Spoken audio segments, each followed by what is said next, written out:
12월은 태양력으로 따지면 한 해의 마지막 달입니다. 한 해를 잘 마무리하고 이제 다가오는 2022년, 그날이 올 줄 몰랐는데 2022년 벌써 그렇게 됐네요. 2022년 새해를 준비해야 할 그런 시기가 지금 됐습니다. 그런데 우리 교회에는 교회력이 있습니다. 교회력이란 예수 그리스도의 생애와 그리고 각종 절기들을 1년 주기로 우리가 기념하고 예배드리기 위해서 정해놓은 교회의 달력이라고 보시면 됩니다. 그 교회력으로 오늘부터 4주간은 대림절입니다. 우리가 프랭카드도 대림절하고 이렇게 만들어 놓았죠. 이 대림절은 교회력에서는 끝이 아닙니다. 정반대로 교회력은 이 대림절부터 시작되는 것입니다. 대림절, 그리고 그 뒤에 뭐가 있죠? 성탄절, 그리고 1월 6일에 주현절, 주현절이 지나면 사순절이 있고요. 사순절이 지나면 부활절이 있고, 부활절이 지나면 50일 뒤에 성령 강림절이 있죠. 그렇게 해서 우리 주보에도 오늘 보니까 대림절 첫째 주일 예배라고 이렇게 이 교회력을 써놓았습니다. 지난주는 아마도 성령 강림절 후 26번째 주일, 오순절 후 26번째 주일하고 아마 그렇게 써놨을 것입니다. 그렇다면 이 교회력의 시작인 대림절의 뜻이 뭘까요? 한자 그대로입니다. 기다릴 때 강림할 림, 예수 그리스도를 기다리는 그런 절기입니다. 예수님께서 오신 것을 감사하고 예수님께서 다시 오실 것을 기다리면서 감사하며 예배하는 겁니다. 교회는 그리스도를 기다림으로 한 해를 시작하는 것입니다. 그래서 큰 의미를 우리가 가지고 있다고 보면 됩니다. 아까 말씀드린 대로 대림절에는 세 가지 의미가 있습니다. 첫 번째는 우리를 위해서 이 땅에 오신 예수님을 기뻐하며 감사하며 즐거워하며 찬양하는 의미가 있고요. 두 번째는 하나님의 아들 예수 그리스도께서 우리의 죄를 사하시기 위해서 이 땅에 오신 것을 세상에 전하는 의미가 있고요. 세 번째는 다시 오실 재림주 예수 그리스도를 기다리는다는 의미가 있습니다. 이 기간 동안 우리는 마치 결혼을 앞둔 신부가 모든 부분들을 정결케 하고 준비하고 마음과 심령과 삶을 정결케 하고 거룩하게 하고 주님 맞을 준비하는 것처럼, 그래서 주님께서 다시 오실 때 아멘 주 예수여 어서 오시옵소서 마라나타 하고 외치면서 담대히 주님을 맞이할 수 있도록 그렇게 준비하는 기간이 바로 대림절입니다. 우리는 그리스도의 신부임을 믿으시기 바랍니다. 지혜로운 다섯 처녀처럼 그렇게 주님 맞을 준비하는 기간입니다. 그래서 기간 동안에 우리 자기 자신을 돌아보고 죄를 회개하고 말씀에 순종하면서 우리 안에 있는 성령의 불이 꺼졌는지 확인하고 다시금 성령의 불길이 타오르게 하고 겸손히 주님을 고대하고 기다리는 기간이 바로 이 대림절 기간입니다. 그래서 이 대림절의 가장 큰 특징은 기다림입니다. 기다림. 누군가를 기다리고 또 우리가 드린 기도의 응답을 기다리고 소식을 기다리죠. 그런데 우리가 기다릴 때는 이 두 가지 마음이 있습니다. 첫 번째 드는 마음이 뭐냐면 설레임입니다. 그리고 두 번째는 조급한 마음이 있습니다. 심지어 우리가 택배를 기다려도요, 설렘과 조급한 이 두 마음이 있음을 발견합니다. 마음에 드는 물건을 주문하고 빨리 그게 보고 싶어서 옷을 주문했던 물건을 주문했던 빨리 그게 왔으면 하는 그것을 기다리는 설레임이 있고요. 또 반면에 이 택배가 안 와요. 준비 중이라고 써 있어요. 보내질 않아요. 빨리 보냈으면 좋겠는데 또 떠났다는데 소식이 없어요. 도착하지 않아요. 하루 이틀 기다려도 없고 3, 4일 기다려도 안 오고 5, 6일 기다려도 안 오면 얼마나 답답한지 모릅니다. 그래서 기다림에는 설레임의 행복이 있는가 하면 기다림이 길어질 때는 조급하고 답답하고 초조하고 뭔가 막 속 뒤집어지고 미치고 팔짝 뛸 것 같은 그런 안타까운 마음이, 그런 고통이 우리 마음속에 또한 있는 것입니다. 우리가 신앙생활할 때 솔직히 말해서 하나님의 인도하심을 기대하고 기다리는 것은 신앙생활의 모든 과정 중에 가장 성도들이 어려워하는 부분이기도 합니다. 뭔가 빨리 결정이 났으면 좋겠고, 뭔가 빨리 응답을 받았으면 좋겠고, 뭔가 빨리 결정하라는 어떤 압력을 받았다든지, 빨리 결정해야 다음으로 넘어갈 수 있다든지, 또는 너무 힘들고 고통스러운 상황을 빨리 벗어나고 싶은데 하나님의 응답이 없고 어떻게 하면 좋을지 모르겠고 하나님의 인도하심이 없어서 막연하게 기다린다는 것은 결코 쉬운 일은 아닙니다. 왜냐하면요, 우리의 본성이 굉장히 급하기 때문입니다. 우리가 처음에는 그렇지 않았을 것입니다. 아담과 첫사람은 그렇지 않았을 겁니다. 그런데 사람의 마음에 이 죄가 들어온 후부터 우리 마음속의 변화가 뭐냐면 하나님의 뜻과 인도를 기다릴 만한 여유가 없어진 겁니다. 죄의 본성이 바로 성급함입니다. 우리가 성급하면 꼭 실수를 하게 되어 있습니다. 급하면 뭔가 꼭 빼먹게 되고요. 급하면 뭔가 문제를 일으킵니다. 그런데 바로 그게 사단이 성도를 공략하는 아주 좋은 방법입니다. 그래서 사단은 끊임없이 우리를 조급하게 만드는 거예요. 급하게 만드는 겁니다. 여러분, 축구를 한번 생각해 보세요. 공격할 때 빨리 가서 후닥닥 넣고 돌아왔으면 좋겠는데 공격진이 공격을 하러 나가서는 공격은 안 하고 옆으로 좌우로 계속 공을 돌리잖아요. 도대체 뭐 하는 거야? 왜 이렇게 공만 돌리고 있어? 라고 말하겠지만 뭐 하는 거예요? 상대팀이 수비를 잘하고 있기 때문에 틈을 찾고 있는 겁니다. 그렇게 틈을 찾고 있다가 틈만 보이면 공격수가 그 틈으로 달려가고 뒤에 있던 사람이 그 틈으로 공을 확 차 넣어주고 그 둘이 딱 맞아 떨어지면 골을 넣을 수가 있게 되는 것이죠. 그런데 조급하면 아무것도 되는 게 없어요. 사단이 성도를 공략하는 방법도 이 조급함으로 실수하게 만들고 틈을 벌리게 만드는 거예요. 이리저리 우리를 지켜보고 있다가 틈이 나는 그 순간에 우리를 공격하는 겁니다. 그러므로 어려워도 우리는 믿음으로 기다릴 줄 아는 자가 되어야 하는 것입니다. 여러분, 기다림을 잘하는 사람이 신앙생활 잘하는 거예요. 기다릴 수 있는 한계 시간이 있죠. 어느 정도 기다리다 난 도저히 못 참겠어. 그 기간이 여러분의 믿음이라고 생각하시면 됩니다. 그런데 중요한 것은 하나님이 우리 보고 기다리라고 하고는 하나님은 뒷짐지고 그냥 구경만 하고 계시는 게 아니라는 거예요. 우리 하나님도 함께 기다리신다는 사실입니다. 오늘 말씀에도 그렇게 말씀합니다. 여호와께서 기다리시나니 이는 너희에게 은혜를 베풀려 하심이요. 여러분, 하나님의 기다림은 어느 정도일까요? 가스펠 중에 이런 찬양이 있습니다. 태초부터 시작된 하나님의 사랑은 우리의 만남을 통해, 그 찬양 있죠. 하나님의 사랑이 태초부터 시작되었다는 사실입니다. 그것은 하나님께서 태초부터 기다리셨다는 거예요. 무엇을요? 예수 그리스도께서 이 땅에 오셔서 십자가를 통해서 우리의 죄를 대신 짊어지고 그 우리 하나님께서 원하시는 구원을 완성하기까지 기다리신 겁니다. 즉 하나님의 기다림은 아담과 하와가 범죄하고 하나님을 떠나고 집을 떠난 순간부터 시작되었다는 거예요. 왜 기다리셔야 할까요? 왜 기다리신다고 할까요?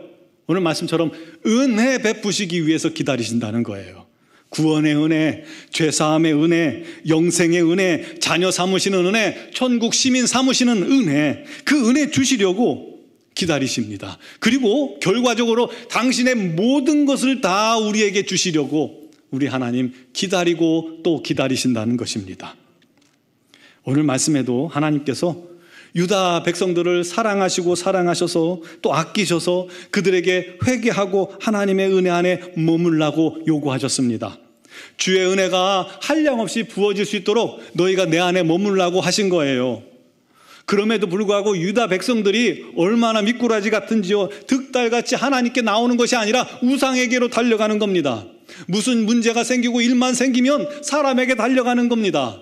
뭔가 사람의 계획으로 자기 머리로 뭔가 해결해 보려고 하는 겁니다. 아수르 왕에게 쪼르르 달려가고 애굽 왕에게 쪼르르 달려가서 살려달라고 구하는 거예요. 도대체 하나님께서 은혜 베푸시려고 내게 나오라고 요구하고 또 요구하고 말씀하시고 또 말씀하시는데 도무지 나오질 않는 거예요. 그렇다면 누가 우리 하나님의 은혜를 막고 있는 겁니까? 하나님의 자녀들 스스로가 막고 있는 거예요. 도대체 하나님 앞에 나오질 않으니까 말이죠. 여러분 혹시 우리도 그러고 있진 않습니까? 우리 하나님께서 은혜 베푸시길 원하시는데, 하나님 앞에 나오길 원하시는데 하나님 앞에 나오지 않고 웬 인간적인 방법만, 수단과 방법만 사람을 의지하고 다른 것에 의지하고 온갖 것들로 다 우리가 관심을 돌리고 있지는 않습니까? 정작 바라봐야 할 하나님을 바라보지 못하고 있지는 않습니까?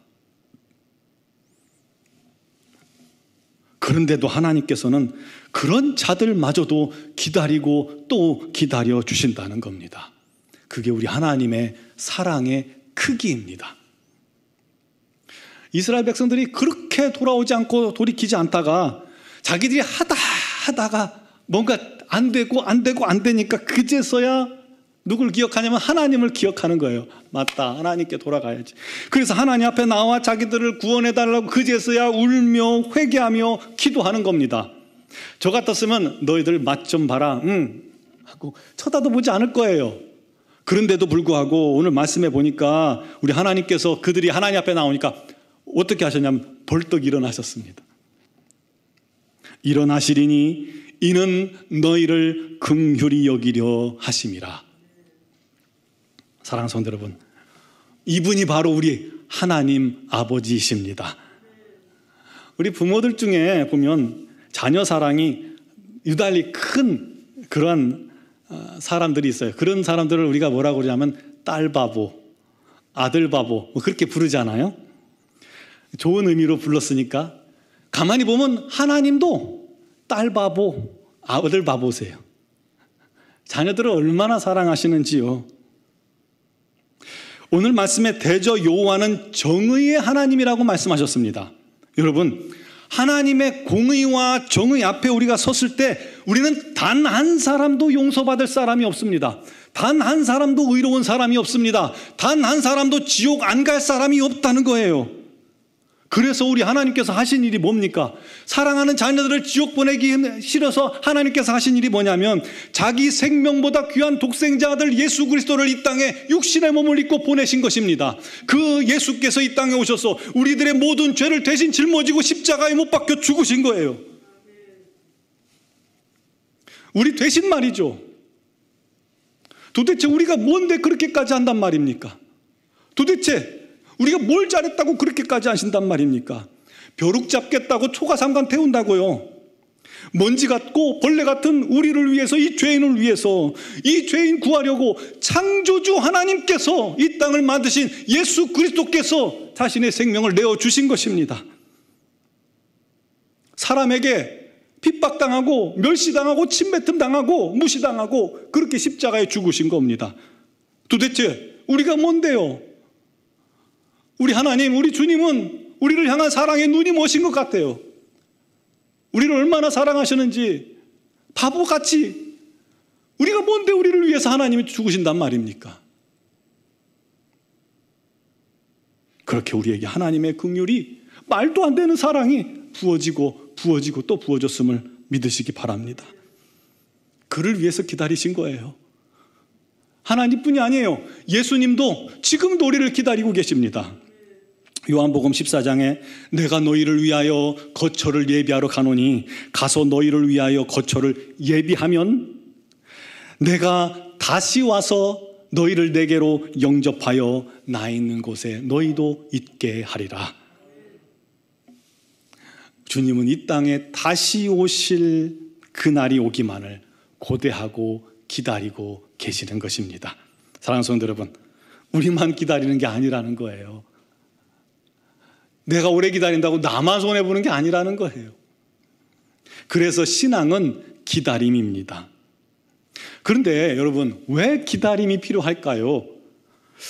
왜 하나님도 기다리시고 왜 우리 주님도 기다리고 왜 우리도 제일 힘든데 기다리게 하실까요? 그냥 모든 것을 신속히 처리해버리면 안 될까요? 말씀 한마디로 세상을 창조하신 하나님 아니십니까?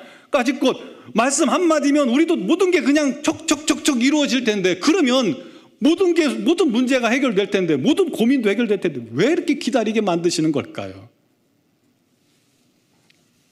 왜 은혜와 구원의 여정을 우리 하나님께서 4,000년이나 그런 시간과 공을 들여서 그렇게 완성해 놓으셨을까요? 또 그 뒤로 우리 주님께서 완성하신 뒤로 2000년 동안 열매를 거두고 계시잖아요. 왜 이렇게 오래 모든 것을 기다리게 하실까요? 왜냐하면 기다림이 우리에게 유익하기 때문입니다. 기다림을 통해서 한 영혼이라도 구원하시기를 기뻐하시기 때문입니다. 오늘 본문에도 말씀합니다. 그를 기다리는 자마다 복이 있도다. 그렇습니다. 우리 주님을, 우리 하나님을 기다리는 자에게 복 주시기 위해서, 하나님의 모든 것을 다 내어주시기 위해서, 우리 하나님 사랑의 모든 것을 다 쏟아부으시기 위해서 그렇게 기다리게 하신 것입니다. 도대체 무슨 복을 그렇게 주시려고 그러는 걸까요? 오늘 읽진 않았지만 이 뒤에 우리 하나님께서 우리에게 주신 복을 기록하고 있습니다. 첫 번째는 풍성한 은혜의 복을 허락해 주시기 위해서 기다리게 하십니다. 두 번째는 우리가 부르짖는 모든 기도와 소원과 간구의 제목을 응답하시기 위해서, 우리 하나님의 때에 응답하시기 위해서 기다리게 하시고, 세 번째는 바른 길로 우리를 좌로나 우로나 치우치지 않고 바른 길로 걷게 하기 위해서 기다리시고요, 우리 안에 있는 부정함을 제거하시고 깨끗하고 정결한 그릇되어 우리 하나님께 쓰임받기 위해서 기다리시고요, 다섯 번째는 땅에 기름진 목들로 풍성케 해주시기 위해서 기다리시고요, 여섯 번째는 기다림을 통해서 우리의 교만이 무너지고 그곳에 회복의 생명수를 넘쳐 흐르게 하시기 위해서 기다리게 하신다는 거예요. 일곱 번째는 주님께서 우리의 상처를 다 싸매시고 고치시고, 달빛을 햇빛같이 우리 하나님께서 은혜를 부어주시고, 태양빛을요 7일 동안의 햇빛을 모아가지고 얼마나 밝겠어요. 하루의 햇빛도 아니고 7일의 햇빛을 한꺼번에 모은 것 같은 그런 은혜를 우리에게 부어주시기 위해서 기다리게 하신다는 겁니다. 여러분, 그러므로 기다림은 온통 축복입니다. 온통 대전이 아니라 온통 축복이에요. 축복투성이에요. 기다림이 축복입니다. 그러므로 우리가 기다림에 승리할 때 이 놀라운 은혜를 누리는 겁니다. 그렇다면 어떻게 우리가 기다림을 맞이할까요? 조급함 때문에 몸부림치면서 막 앞뒤로 뒤집어지고 엎어지고 하면서 발을 차면서 그렇게 기다려야 할까요? 하나님, 도대체 살아계신 겁니까? 돌아가신 겁니까? 주무십니까? 왜 내 기도는 응답지 않으십니까? 너무 답답합니다. 날 버리셨나이까? 하고 조급해하면서 머리 쥐어뜯으면서 우리가 그렇게 기다리지 말자는 겁니다. 우리는 기다림에 실패한 신앙의 선진들을 잘 알고 있습니다. 아브라함은요, 하나님이 약속하신 이삭을 기다리지 못하고 이스마엘을 낳았습니다. 그 이스마엘이 얼마나 고통의 자녀가 되었습니까? 사울 왕은 사무엘 선지자를 기다리지 못하고 자기가 직접 하나님 앞에 제사드림으로 하나님께 버림받았습니다. 이스라엘 민족은 시내산 위에 계명을 받으러 올라간 모세를 기다리지 못하고 밑에서 금송아지를 만들고 우상 숭배하다가 우리 하나님의 징계를 받았습니다. 기다리지 못하는 신앙은 실패합니다. 그러나 기다리는 자는 반드시 우리 하나님의 영광을 보게 될 줄 믿으시기 바랍니다. 기다림이 믿음입니다. 기다림이 우리 신앙의 필수적입니다. 그렇다면, 기다림이 필수적이라면 이제 그 기다림을 우리가 그냥 기다리는 것이 아니라 이왕이면 설레임이 가득할 수 있는 기다림으로 만들면 얼마나 감사하겠습니까? 똑같이 기다려도요, 설레임이 있는 기다림은 묘한 행복이 있습니다. 이 설레임이 행복한 거예요. 휴가를 기다리는 군인이 행복한 거고요, 여행을 기다리는 그 순간이 행복한 거예요. 어린 왕자라는 책에 이런 대사가 있습니다. 내가 오후 4시에 온다면 나는 3시부터 행복할 거야. 이런 말을 들으면 얼마나 감동일까요? 가슴 설레죠. 우리가 기다림 속에서 그냥 있는 것이 아니라 오히려 주님의 마음을 감동시키면서 기다린다면, 우리 마음도 설레임으로 기다린다면 오히려 그 기다림의 시간이 우리도 행복하고 우리 하나님도 기뻐하실 줄 믿습니다. 그럼 어떻게 우리가 설렘으로 기다릴 수 있을까요? 믿음은 바라는 것들의 실상이요 보이지 않는 것들의 증거라고 말씀하고 있습니다. 우리가 바라고 기도하고 기다리는 것을 믿음의 눈으로 볼 때 우리가 설렘으로 기다릴 수 있습니다. 여러분, 우리 하나님께서 우리에게 상상력을 주셨죠. 믿음의 상상력을 동원해 보세요. 그 잘못된 거 아닙니다. 공상이나 망상이 아니라 믿음의 상상력. 예를 들어서 몸이 아픈 분들은 여러분 몸이 치유되어서 기뻐하고 감사하고 우리 하나님께 영광 돌리고 찬양하는 그 순간을 여러분 마음속에 상상으로 그리면서 그 순간을 기대하면서 기도해 보세요. 설렘으로 기도할 수 있습니다. 여러분, 우리 주님의 재림의 순간을 우리가 기다리죠. 그냥 막연하게 재림을 기다리는 것이 아니라 그 순간을 여러분 상상력을 동원해서 한번 그려보세요. 온 하늘에 우리 주님이 영광 가운데 임하실 겁니다. 그 주변으로 하늘에 천군 천사가 함께 있고요, 또 주님의 영광스러운 성도들이 온 하늘 가득히 펼쳐질 것입니다. 빛과 영광으로 우리 주님께서 임하실 것입니다. 하늘에서 천군 천사의 나팔 소리가 퍼져나갈 것입니다. 찬란한 빛과 함께 주님께서 임하시고 또 임하시는 그 광경을 한번 여러분 상상해 보세요. 그 가운데 서신 주님께서 말씀하실 것입니다. 이리로 올라오라. 사랑하는 자녀들아, 사랑하는 아들아, 딸아, 내게로 오라. 그때 죽은 자들이 신령한 몸을 입고 우리 주님 앞으로 올림받을 겁니다. 살아있는 자도 신령한 몸으로 변화되어 공중으로 들림받을 것입니다. 그 모습이 얼마나 장관일까요? 얼마나 영광일까요? 주님 앞에 나아가서 이 땅에서 주님께 행한 대로 우리가 상급받게 될 것입니다. 그 상급은요, 제가 여기서 드리는 상급과는 비교할 수 없고 올림픽에서 받는 금메달과도 비교할 수 없는 영광입니다. 온 우주 만물이 그의 상급을 축하하며 부러워하며 기뻐할 것입니다. 놀랍지 않습니까? 그 공중에서 우리 주님과 어린 양의 혼인잔치가 벌어질 거예요. 그 자리에서 먼저 간 사랑하는 부모님도 만나고 어머니도 만나고 할아버지 할머니도 만나게 될 겁니다. 그곳에서 보고 싶었던 무드셀라, 969살이나 살은 무드셀라 얼굴도 한번 보고요, 그곳에서 모세 얼굴도 보고 아브라함도 보고 바울도 만나고 엘리야도 만나고 다 만나게 될 겁니다. 얼마나 설렙니까? 얼마나 설렙니까? 먼저 가신 부모님 만나는 거 얼마나 설렙니까? 우리 하나님께 상급받고 우리 하나님께서 잘하였다, 착하고 충성된 종아, 네가 작은 일에 충성하였음에 내 즐거움에 참여할지어다. 우리 하나님 영광스러운 잔치를 벌려주실 겁니다. 그때를 상상해 보세요. 우리 청년들은 사랑하는 배우자를 마치 하와를 아담에게 이끌어 주신 것처럼 하나님께서 사랑하는 배우자들을 이렇게 만나는 그 순간을 한번 상상해 보세요. 얼마나 가슴 설렙니까? 어렵다는 그 취직에 성공한 그 순간을 상상해 보세요. 그렇게 힘들던 빚을 다 청산하는 그 순간을 한번 생각해 보세요. 내 집을 마련해서 그 집에 이사가는 그 순간을 상상만 해도 가슴 설레잖아요. 그 순간을 바라보면서 우리 주님 앞에 구하고 꿈꾸세요. 그러면 설레임으로 기다릴 수 있게 됩니다. 그를 통해서 날마다 주님 오실 그 순간까지 우리가 흔들리지 않고 끝까지 기다릴 수 있게 되는 줄 믿으시기 바랍니다. 기다리고 기다리는 자에게 우리 하나님의 영광이 반드시 임할 것입니다. 기다림으로 날마다 우리 하나님의 영광을 목격하며 우리 하나님께 영광 돌리는 이 자리는 우리 모든 성도들이 되시기를 주님의 이름으로 축원합니다. 우리 찬양 하나 드리고 기도하는 시간 갖겠습니다.